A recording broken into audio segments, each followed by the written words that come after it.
يا صباح الهنا وصباح الجمال عليكم، صباح النشاط وروايح النظافة بقى اللي هتفتح نفسنا عن الحياة. وحشتوني جدا جدا يا احلى اخوات في الدنيا. عاملين ايه؟ يا رب تكونوا بخير وفي احسن حال. رجعت شقتي وحشتوني وحشني روتيني معاكم، وقلت كده في بداية اول حاجة هعملها هنزل اجيب لزوم الشغل زي ما احنا بنقول. بس بصراحة يا جماعة انا اتصدمت من الاسعار بقت الضعف 2 و3، مش معقول.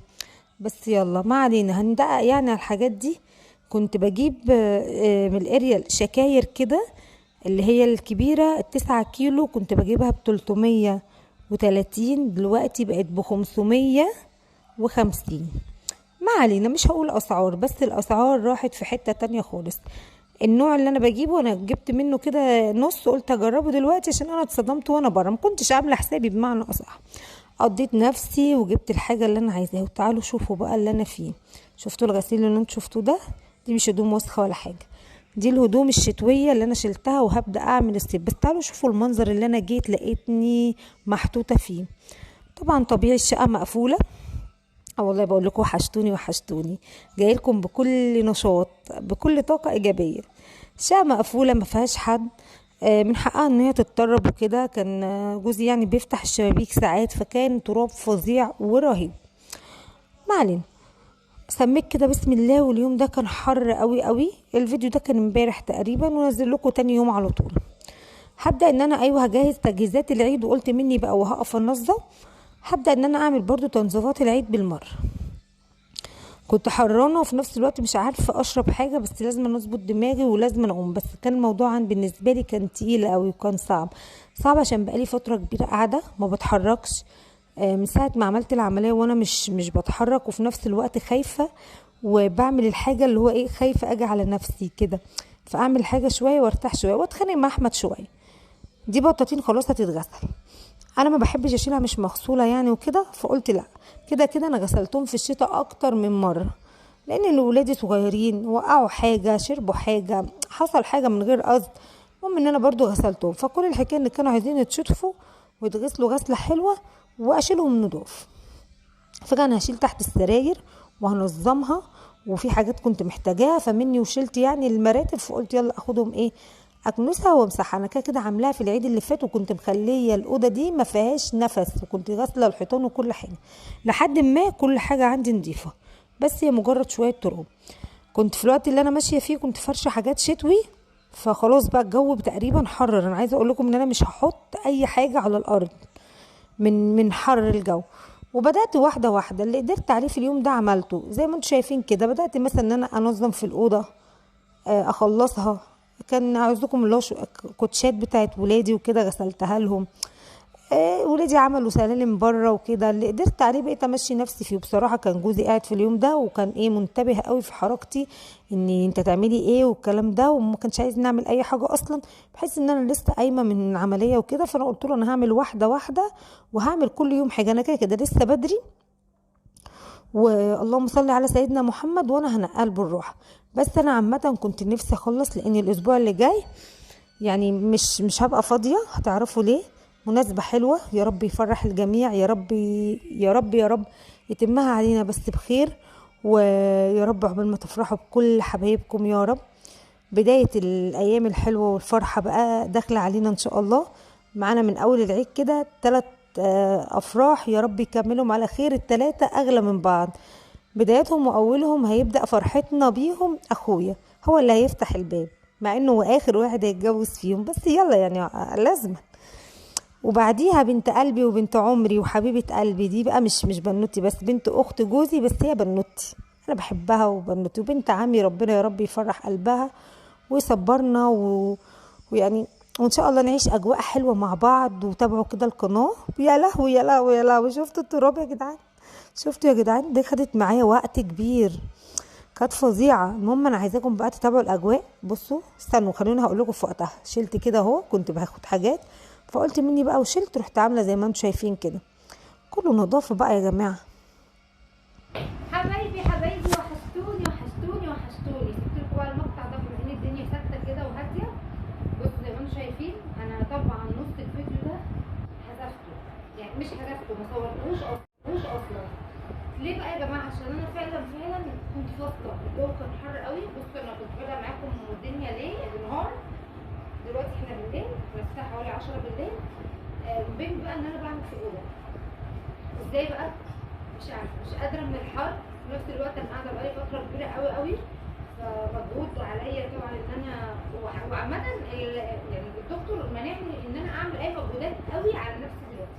بس حاليا داخل العيد، وانا طبعا كالعاده لازم انا احسس ولادي بكل حاجه هعمل. بس الحمد لله اللي شفته في اول الفيديو كده عملنا تحت السراير عشان كنت بشيل حاجات فيها وكده، وبصراحه كان ولادي ساعدوني وزوجي يعني شال المراتب شال كده عشان انا مش هقدر اشيل. وده خلاص استغنيت عنه عشان انا ما كنتش بيه لوحدي، استغنيت عنه. حطيت بطانيه كده في البطين بتاعتي اثناء الشتاء، انا غسلتها اكتر من مره عشان انا ولادي اطفال صغيره. فالمهم البطين يعني ما كانتش بتغسل قوي، بس انا ما بشيلهاش وسخه، فقمت حطاها في الفم وحطيت المواد بتاعتها وكده اللي انا عايزاها، وخليت جبنا بقى قالت ايه الدكتور بتاعها. تمام. بعد كده شطفناها وشلناها انا وجوزي برضه، حطيناها على البريوسات وهنشرها معاها. خلاص. مسكت بقى ايه الغسيل يا جماعه، اللي هو الحاجه بقى الصيفي اللي انا مش محتاجاها. قمت استغنيت عنها، وبصراحه انا استغنيت عن كل الاكسسوارات. ما شاء الله جانا كبرت، جانا طبعا من السنه اللي فاتت بتلبس بنص كم وكده ومحجبه، فجانا طبعا كل حاجه عليها صغرت. يعني نقيت لها كام حاجه كده ممكن تقعد بيهم في البيت زي البيجامات وكده بيتي، وان شاء الله بعد كده هجيب لها حاجات بره الخروج عشان الدروس وانتوا عارفين الكلام ده. حاجه تانيه، طب انا كنت ممكن استنى شويه، بس انا ليه بدات تنظيفات العيد عشان الفرحه الكبيره. تمام. ايه هي بقى الفرحه الكبيره؟ انا طبعا الاسبوع الجاي كله مش هبقى فاضيه، يبقى عندي تجهيزات طبعا. ما قلتش انا حاجه من عندي، هي اللي قالت لكم اهي. انا وقفت حسيت كنت بتكلم معاكم، كنت هسيب الفيديو مفتوح كان هيطول عليكم قوي، كنت هتتضايقوا وكنت هتقلبوا. فقلت خلاص يبقى زي ما احنا قلنا الاسبوع اللي جاي كله هنبدا ان شاء الله تجهيزات تجهيزات تجهيزات. عندنا عزال تالت يوم العيد ان شاء الله، وطبعا عايزين بقى نجهز كل طلباتنا وحاجتنا عشان في العيد الناس كلها بتبقى قافله، عايزين نجهز اكل العريس وحاجات كده. احنا عندنا يا جماعه في سلو بلدنا ان يوم ما العزال بتاع العروسه بيجي طبعا بيبقى فيه اكل كتير بيتعمل عشان استقبال الناس اللي جايه. اذا كنا هنفرح العريس ونحط له جي مثلا قدام الباب سماعه كده، يعني عادات ان شاء الله تعيشوها معانا وتقاليد حلوه قوي قوي قوي. بس عايزاكم اللي لسه شايف الفيديو اعملوا متابعه عشان تشوفوا كل اجواء الفرح. وانا زي ما قلت لكم هتلاقوني بتكلم هنا كتير وبرغي، ما تاخدوش على كلامي، لان زي ما قلت لكم والله كنت سايبه التليفون مفتوح معاكم كده. بصوا زي ما انتم شايفين بدات ان انا بقى افرز الهدوم. افرز الهدوم ازاي؟ الحاجه اللي انا مش عايزاها كالعاده بستغنى عنها لحد تاني يستفاد بيها. ما شاء الله جانا السنه اللي فاتت كانت حلي الحاجه جايه مظبوطه عليها، السنه دي الحاجه ضيقه، وانا مش بحب البس ولادي لبس اللي هو ايه يعني يخلي مثلا، يعني مش بحب اللبس الضيق قوي، فاستغنيت عن في ايه انت بتصوري ولا ايه؟ فالمهم استغنيت على كل حاجه. اي نعم الدولاب ممكن تلاقيه هادي خالص مفيش لبس كتير، استغنيت عن كل حاجه يعتبر، بس ما عنديش مشكله بحيث ان انا ما اسحمش دولابي في حاجات ملهاش لازمه، وممكن الولاد بقى ايه يروحوا مبهدلين الدنيا تاني وكأني ما عملتش حاجه، مع ان الجو حر بس لازم اظبط دماغي بالكوبايه دي عشان اقدر زي ما بقول لكم.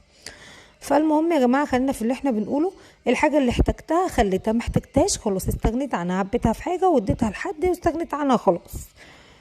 فحتى تلاقوا الدولاب هادي خالص، بس كفايه ان هو منظم وفي مكانه. وطبعا كده كده في لبس عيد هبدا ان انا اجيب لجانا بقى الحاجه اللي هي محتاجاها، وجبنا ان شاء الله يعني عشان اكون صادقه قلت لها اجيب لك مثلا طقم للعيد كده ولا حاجه، ان احنا عندنا افراح فمش عايزين مش هنحتاج لبس في حاجه، يعني كده كده تقريبا كل الافراح بتاعتنا مش هينفع تلبس فيها قط ام كده. وقلت لها بعد العيد وبعد الوش ده كله لازم ناخدك بقى كده اجيب لك شويه حاجات انساتي كده ينفعوكي. اتفقنا لحد كده يعني، ولسه مش عارفه هعمل مع احمد ايه. فتحسوا بصوا الدولاب هدي خالص هدي خالص خالص خالص، انا فعلا استغنيت عن كل حاجه، خلصته وقفلته بقى زي ما انتم شايفين. وعايزه اقول لكم ان انا بنفض كده على الماشي، لان قبل ما ابدا الدولاب خرجت كل الهدوم بره وكل حاجه بره في طلعه الصاله كده، ومسكت الاوضه دي شلت كل ترابه فيها بحيث ان انا بعد ما اخلص ما يرجعليش تراب تاني. خلصت كده قلت افرش لهم بقى ملايه نظيفه وبتاع عشان يناموا برضو عليهم، هو عندهم امتحانات برضو يعني مش عايزه انا ضغط ووش قدامهم يشتت انتباههم وكده. فقمت فرشت لهم ملايه كده نظيفه وبتاع، وهكنس الاوضه وهعملها ومش هفرش بقى عشان فعلا الجو حر ولا يطاق. انا يمكن اللي كان مفرهدني زي ما انتم شايفين كده، الجو كان حر بطريقه غريبه. اللهم صل على سيدنا محمد. اللي انا لميته كله عملته، بقيت اعمل اول باول، يعني شلت الستائر هنا والمفارش عفوا، حطيتهم دور في الغساله، ومسكت البطانيه كده ورحت حطها في البانيو، وقمت حاطه لها كل المواد بتاعتها. حطيت اوكسي اللي هو الاريال يعني، وحطيت مثلا كنت جايبه، المهم كنت جايبه اللهلوبه دي والبلاكس، حطيت شويه وسبتهم بقى مع نفسهم ميه دافيه كده على البطانيه، ومليت البانيو عليها وسبتها شويه. وبعد كده راحت جنة قامت بقى عملتها وكده. وبصراحه اللي خلاني برضو ان انا ما صورش وانا بعمل تحت السراير، بصراحه جوزي ساعدني في حاجات كتير، شال المراتب دي وكده عشان الموضوع ما يبقاش وحش عليا. فجنة بقى فضلت تعمل بيها برجلها كده والكلام ده، والحمد لله ما كانتش منزله اي اتساخات خالص. فعملتها وحطيتها وهنشرها معاكم دلوقتي. دي اول حاجه خلصت منها، وحطيت واحده تانية. ما بحبش اشيل بطاطين يعني ايه مش نضيفه وارجع اغسلها في فتره في اول الشتاء. قلت لا، الموجود عندي هعمله. وانا اصلا حلي الحاجه الحمد لله رب العالمين في مكانها. فالاوضه دي انا خلصت منها خالص، يعني كل حاجه عملتها. الدولاب عملته، نفضنا فوق الدولاب، وعملنا تحت السرير. الحيطان ما شاء الله نضيفه، ما فيش اي حاجه، لاني ما قعدتش فتره كبيره بعد العيد اصلا هنا. وانا برضو بفرش التنظيفات الاخيره كده، بمشي برضو، بجيب الفوطه، ولو في اي حاجه متسخه بمسحها كده، يعني مروح بمسحها، ده الكلام ده وانا بفرش. دلوقتي بس شلت الاتربه ونفضتها وخليتها فله. والله يا جماعه ما كانت محتاجه غير، انتوا هتشوفوا دلوقتي وتحكموا، غير ان انا احط السجاد كمان وخلاص على كده. بس انا استغنيت، قلت خليني بقى كده، خليني اليومين دول كده على الهادي كده، مش عايزه اي حاجه على الارض، لان الجو حر جدا وانا مش عايزه الكلام ده. فانت كل ما تبدأي برتابة وبنظام صدقيني مكانك هيبقى احسن بكتير. الموضوع كان سهل وبسيط، واحدة واحدة تعملي اللي انت عايزاه واكتر. ده كان الشكل النهائي. بس انا عايزه اقول لكم، انا لو كنت سبت الفيديو ده كان مطول معايا قوي قوي قوي، بس انا اختصرت لكم الموضوع. ادي بصوا خليتها قشطه فله. ده المفرش اللي كان مفروش غسلته عشان اشيله، ودي الستاير اللي كانت موجوده، والمفارش اللي بحطها، وكل حاجه كانت تحت السيطره. واللهم لك الحمد ولك الشكر، الف الف حمد وشكر ليك يا رب على نعمه الصحه، والحمد لله على كل حاجه. يا رب الفيديو يكون خفيف ولذيذ وفادك بشيء. ما تنسيش تحطي اللايك وتعملي شير وتكتبي كلمه حلوه. لو ملاحظين بره كمان شلت كله على البلاطه. ايه رايكم في الدولاب؟ لايك بقى وشير وسبسكرايب. اشوفكم في فيديو جديد.